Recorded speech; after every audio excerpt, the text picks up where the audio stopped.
Right now the time is about a 11:45, and we're out here by Swan Lake. I'm sure that the swans are wondering where everybody is right now just as well as I am. But I imagine the activity must be in another area of the park. So we will have to move around to find out. Oh, that's beautiful. Look at that fountain of water there in the middle of Swan Lake. Yeah, we have to find out where the activity is. So, although they're not moving around very much, we've got some turtles here. I would love to step in a little closer, but if I do that, I might find myself inside Swan Lake. So let's keep it moving. Time to find some humans. Okay, believe it or not, after all this walking, we found it. And we're getting ready to go inside and see what's happening, what's here, what we can discover at EarthX today. Come on. Okay, so this is our first stop at the EarthX event at Fair Park. And we would like to see this car that they say gets 84 miles per gallon. And right now we're checking out the Chrysler Pacifica van. It is the first hybrid van. It was released this year in 2018.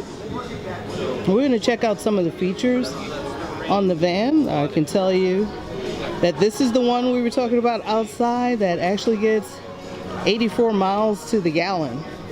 So when you're driving this type of vehicle, you have a couple of options. You can run the gas, which is going to be pretty much average for a van, about 30 some odd miles per gallon. If you just want to run the electric, it's going to be about the same mileage per gallon on the highway. Those are highway miles, by the way. But if you run the two together, that's where you really save a lot of money. And it winds up being about 4 cents per gallon to drive, as opposed to the average, which is about 30 some odd cents per gallon. Something was pointed out to me earlier by the Chrysler representative, and they mentioned, if you look here, there's like a little camera. Let's see if we can focus on it. This little deal right down here, that's a camera. So there are cameras all around the vehicle, and with the cameras being all around the vehicle, you actually have a 360-degree aerial view. So I asked the representative, why do I need a 360-degree aerial view? He said, hey, wait a minute. Just like you're in a parking garage, you can't find parking. This vehicle is able to look down from above. Okay, that's the type of technology we have available today to us. And it will find a parking space for you. So not only will it find a parking space for you, but it will back the vehicle up into the parking space. So let's get moving.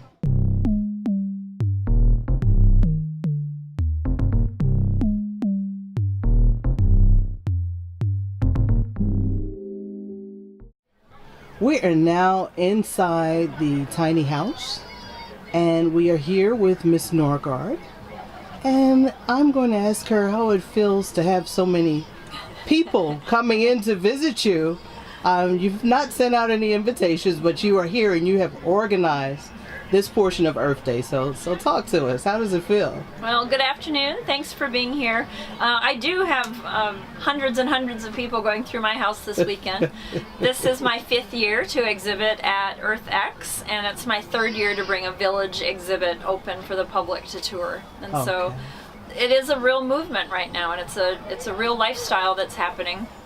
This year we have 13 houses that are hand-built by their owners, and they are full-time residences for those owners. Okay. So let me ask you a question. You know, I found out about or heard about it for the first time in the tiny housing community about 4 or 5 years ago. And I would like to know, you said you've been here for 5 years, so when did you get turned on to tiny housing? I began my journey in 2012. I was a litigation paralegal downtown Dallas for 26 years. And I was at a crossroads, both personally and professionally, and decided that I was going to do tiny houses both as a way of life and also as a new career. Okay, all right. So this house, when it's not at the fair, where is it? Where does this house sit? My husband and I travel following good weather. So right now we're parked in Garland, Texas. It's our my third time for parking in Garland. And in 3 weeks we're heading up to northern Minnesota for the summer. Okay. Well, I'd love to speak to you a little bit more about Garland because I actually live in Garland.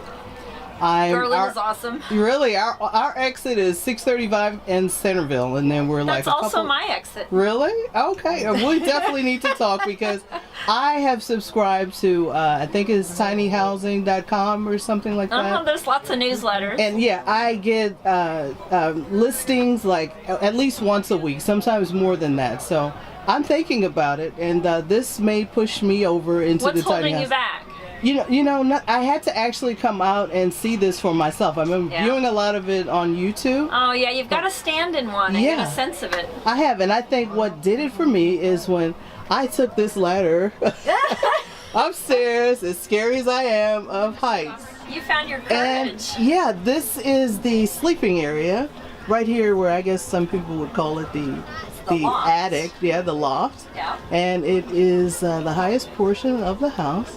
And this is just lovely. What type of wood is this made of? What are we looking The at? interior is all pine and the exterior is cedar. Okay, okay. And there's various woods that accent different parts, but those are the main ones. Okay, all right, thank you. So now, like the people that come in, what are some of the most common questions they ask when they come to visit the house? Everyone wants to know where to park. People are curious as to where I keep my clothing or how I cook. And when I show them how those things work, they're like, huh, I think I could probably do that. Okay. Many of them are surprised that it feels bigger than it looks from the outside. Okay. Well, would you mind describing to us how you cook? I've already taken a couple of shots of the kitchen area. So how do you make it work? Yeah. We have an induction burner and a toaster oven and a Vitamix and an espresso machine. Okay. And I have a extra board that I put across the sink and a cutting board that pulls out so that extends my cooking space. So I actually can do quite a bit, and I have a lot of pantry storage. Okay. Okay, everybody. We even got a place for the baby. His name is Jake. And how old is Jake? He's 10 and a half. Whoa, he's a big guy. Yeah. Okay. So, he's had a lot of visitors, and it might have been a little exciting at first, but now he's resting. He's over it. he's over it right now. Bye, Jake. Bye, Jake.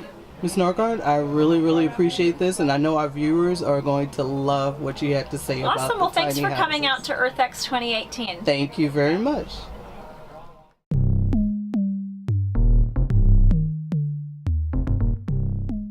We are here. This is our second tiny house stop today, and we are here with...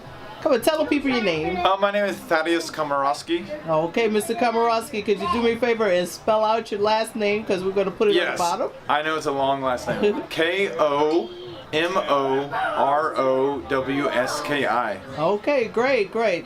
So what got you turned on to the tiny housing community movement, and when did you get into this? Well, I read a book written by Jay Schaefer, and it just made super sense to me, and I'm like, it's exactly, like, I don't want to get caught up in all this material things, so I want to be able to live in my space that's designed for me, and it's just like exactly what I need. Okay, so the book is by Schiffer. What's the name of the book? Ooh, I hate to What's put you on the funny, I spot. can't remember right now. Okay, what's his first name so we can look it up? Jay Schaefer. Jay Schaefer. Yes, okay, yes, great. Jay Schaefer. He actually speaks around sometimes, people know who he is. Okay, For his tiny house. Well, what sort of amenities here do you think viewers might be interested in knowing about? Because I think people, when they think tiny house, they think that it's missing a lot. So I think the biggest amenity really is more about like, I guess you could maybe consider this an amenity. It's more about like designing things for you. Like, I'm a tall, big guy, so I wanted a shower that has some room for me to move around. I'm tall, so I didn't want to duck in my house at all. And so you can see here that like I made everything 6'4", so I never have to duck in my house. Okay. And your height? What's your height? I'm 6'2". Okay. I was about to say that you seem like you're about. So in like in the shower, it's nice. So I don't have to duck in there, you know. Okay. And like some people, they actually have more built for their height, and it's more individual, made for the individual basically. So this is the shower, and this is all 6'2". As you can see, it's rather spacious. Yeah. Okay, that's It's got some space in here. Okay, good.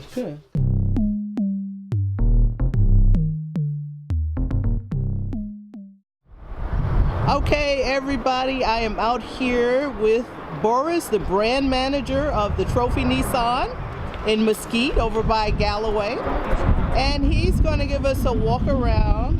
We are looking here at the Nissan Leaf, and believe it or not, it is 150 miles to a fully charged battery. That's crazy. And Horace, let me ask you, what is the base price for this vehicle here?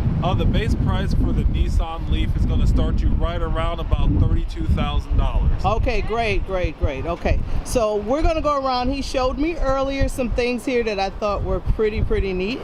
And that blind spot indicator for the rearview mirror, is it on this side as well? Yes, it is. Okay. So the blind spot on the Nissan Leaf is going to be able to detect if there's a vehicle within the next lane over, if there's one approaching your blind spot, so that way you know that if you're putting your blinker on and you're trying to come over to the next lane, it's going to alert you not only with the flashing in the mirror, but it's also going to alert you inside the vehicle with a tone that's going to let you know that you cannot come over to that next lane. Okay. Keep doing it. You don't want to come over to the next lane when there's somebody there. Okay, this is how we stay safe. Now, what were you telling me about being on the highway? Sometimes you get tired, and I'm focusing on the line, and let's pretend this is the road right here. Yep. So what's the Nissan Leaf going to do for us? So basically, a Nissan Leaf and a lot of Nissan's vehicles are going to come with ProPilot Assist. And what ProPilot Assist does is that if you're traveling down a road and late at night getting a little fatigued, what it's going to do is it's going to read the lines in the road that you're currently traveling through. And if, for instance, you start to swerve into that next line, the vehicle is going to slowly start to bring you back in the center of that so that you don't cross over that lane. Okay. It's got cameras on the side and sensors on the front, radars across the vehicle that kind of help keep you safe while you're traveling on these dangerous roads sometimes. Okay. So a lot of Nissan's vehicles have it. It's definitely on the 2018 Nissan Leaf. Okay, great. Now we're going to go back around this way and open up. I want to show you the shift on the car. It's different from your normal shift. How do we get it in drive here? So what you do to get it in drive, you have 3 different areas what you can do. You're going to shift to the left and hold it to the left. That's going to keep it in neutral. You're going to shift it to the left and shift it down. That'll put the vehicle in drive. When you shift it to the left and shift it up, you'll notice that the backup camera shows up, and it also will put the vehicle in reverse. Okay. So in order to put the vehicle back in park, you'll tap right on that top button, and it'll put the vehicle in the park mode. So it'll put it in park by itself? No, you just have to tap on that button there. No need to shift anything down. You hit that park button, and the vehicle goes in park. That's what I'm talking about. I love it. Okay, everybody, I've been talking with Horace, who is the brand manager, again, over at Trophy Nissan on Galloway. You need to get over there and find out more about this vehicle. Again, I don't think you can beat 150 miles per full charge of a battery. I'm here, and there's actually a goat yoga class taking place here at the Earth Day event in Fair Park. I'm here with On, and he's going to speak with us a little bit about it.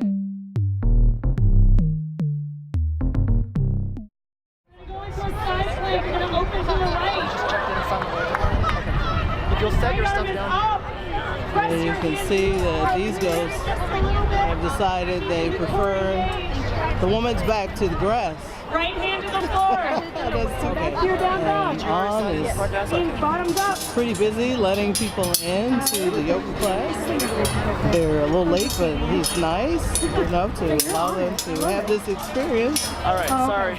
That's okay. That's okay. You know, we'll always have a few latecomers from time to time. So where's the studio located? So this is in Deep Elm between Elm and Main Street. We're on a cross street called Crowdus, and it's between the business Curtain Club and the Buzz Blues Kitchen. You know, I would never think to place a yoga studio there. So do you know anything about the planning, the decision making to have one in the middle of Deep Elm? That's in the middle. Yeah, absolutely. So Deep Elm is really known historically for the arts and the entertainment district in Dallas. It's a historical site. So Deep Elm Yoga, we represent art, yoga, and music. And so that's the reason why we strategically went and planted the studio there. That makes a lot of sense. Well, look, we're going to be in touch. You want to shout your number out and the name of the studio? Yeah, absolutely. So it's Deep Elm Yoga. It's Deep Elm Yoga. Okay. Our grand opening hasn't happened yet. It's officially May the 18th, next month. You can find us on Instagram. It's at Deep Elm Yoga. And classes are actually right now in session. I'm actually an instructor there at Deep Elm Yoga, and I teach acro yoga. So what type of yoga? Acro yoga. Acro. Describe that briefly. Absolutely. Acro yoga is a fusion of acrobatics and yoga, and you're actually doing it with a friend or partner. Okay. Yep. Wonderful. Yep, absolutely. I'm definitely going to make it down there to the grand opening and to a couple of classes myself.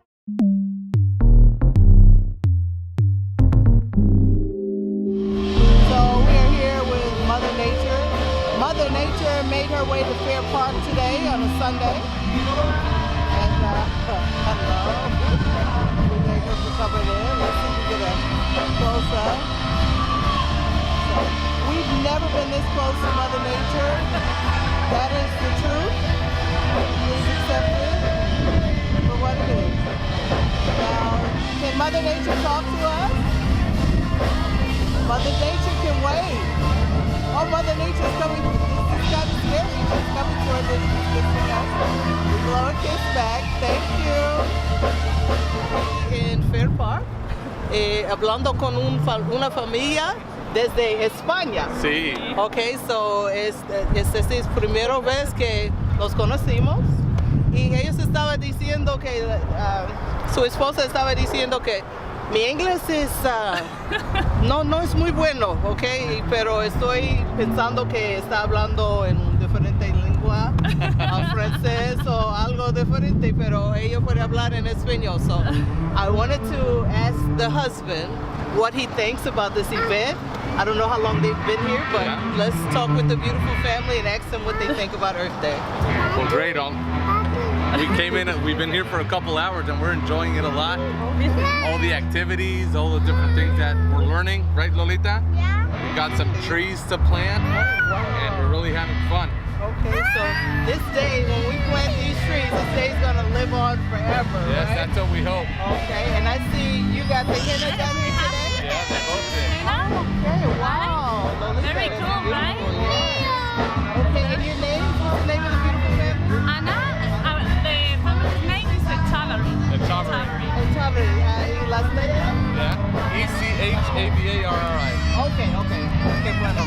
Gracias. Okay. Gracias. Que tenga un buen día. Thank you very much. Adios. Gracias. So, if you just look here over to my left, we've got a bookshelf with a number of different books. We're just going to randomly pick up a couple books and see what we can learn here today. Now, I know none of this is intended, although they have the chairs here, as you can see. This area, nobody's really going to come here and stay, but here's a neat book. It says, Field Guide to Butterflies. Apparently this section here, they've set up for animals and insects. This one talks about bird watching, and it's an answer book.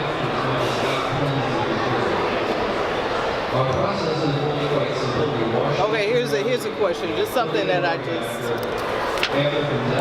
pulled up. Okay. And this is about hummingbirds. So helping birds in trouble. A hummingbird got stuck in my neighbor's garage and died before she could get out. What should I do if this happens at my house? When birds panic, they tend to fly upward where in their natural environment they can escape every danger except aerial predators. So don't chase any bird in the garage. Chances are high that it will stress the bird and cause it to stay up too high where it can't find the way out. So first, of course, open the door and the windows and cover with any newspapers. So I read this part and I'm glad that I was easily able to navigate to it in the book because we have a lot of hummingbirds in Garland. So if this were to happen to you, now you know it. My name is Ariel and we have been walking around doing different things. Hello guys. Getting photobombed by families. I love it. But I'm actually holding an EarthX water. This is the water that they have been giving to everyone coming through the park today. And of course, since we're on this eco-friendly trip today, it says we care about our oceans. Thank you for recycling this paper-based bottle and not contributing to marine debris. So this is healthy, nice, totally free. You can have as much as you want or as much as they can give out. And just another perk for being out here today. Hello, we are still here at the EarthX Day. And I found a family willing to speak with us on camera. I'm so excited. And your name, sir? Jeff Coleman. Jeff, pleasure to meet you. Quiet. We have Coco. Coco, his best friend with us. Coco has just spotted another. Thing going on, right? How you doing? I don't know the gender of that dog, but prior to his arrival, Coco was just fine. So she's doing good because she's with her owner right now. And we're gonna ask you, what do you think about this? Your first time attending EarthX? No, first time this year, but I've attended in the past years. Okay, we got baby here. And what's the baby's name? What's your name? No, Okay, what's your name? Tell her. Tell her. Turn around and say what your name is. No, she didn't. Say, hello, my name is Ron. Kiki, ask him what his name is. Hello, my name is Lauren. Okay, all right. Tell Kiki. Ask him what his name is, Kiki. Hey, what's your name? Lonnie. What is it? Lonnie. Oh, it's a beautiful name. I like So what do that. you think? What's different this year as compared to? It's a lot grander in scale, I've noticed. I think that looks like a lot more time, effort, and resources have gone into it compared to previous years. It's also a little bit busier. I noticed there's more people attending. It might be because it just happened to fall on Earth Day this year that I went. I usually end up going on the Sunday, but I do notice there seems to be more people, more interest. Generally, I find that more and more people every year are more interested in like kind of renewable energy, the environment, the planet. I think there's been a more general awareness, even in the last couple of years, even though that seems like we might be going in the opposite direction from a bureaucratic perspective. I think more people are getting involved on a individual level, committing to like planting trees, teach their children about nature, so on and so forth. Well, I'm going to share this with you. We live in Garland, Texas, and for the first time, I've been there 12 years. They sent out a notification with our energy bill that within the next couple of weeks they were going to send out a recycling bill. So, for those who That's very awesome, Lonnie. For those who may not have been aware or know what's happening in terms of trying to build an eco-friendly environment, we're kind of sort of being pushed into it now because they're asking. Yeah. It's not, it's not something that you have to comply with. What they're asking, if you have plastic or recyclables, please use this bin. So, it's good, and it's good to come here to find out about new things because things are always changing. Yes, absolutely. Again, like every year there's new stuff, new innovations, and the other thing is the innovations that have existing, like solar power, has gotten cheaper and more affordable. There's governmental incentives and state incentives for it. So yeah, it's definitely like I said, it's definitely, I go here, for the family, for the experience, but also, be educated, to be open to new experiences and see what new things are on the horizon. Well, thank you, and thank Coco and your family. Thank you. I'm going to thank Coco. Okay. Thank you. Lonnie, say thank you and bye-bye. Bye-bye. And thank you, man. Shake your hand. Thank you. I appreciate you sharing with me. When you see starvation in the country where you live, all the hungry children, don't you have to give? Gotta start a revolution. We all are next in line.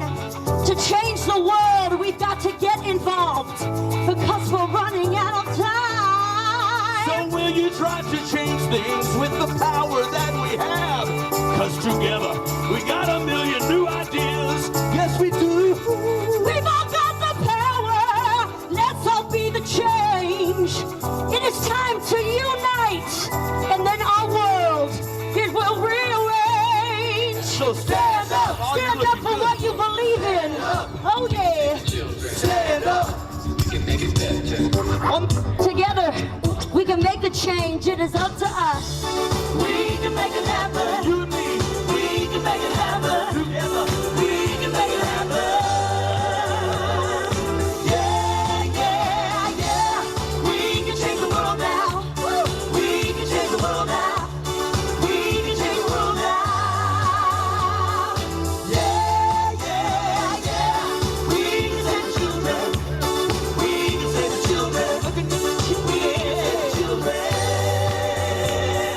Yeah, yeah, yeah. We can make it better. We've got to make it better. It is up to us. We can make it better. Yeah, yeah. We can make it happen. Yeah. We can make it happen. We can make it happen. Yeah. We can make it happen. We can make it happen. Yeah. We can make it happen. We can make it happen. Yeah. We can make it happen. We can make it happen. Yeah. We can make it happen. We can make it happen. Yeah. We can make it happen. You can make it happen.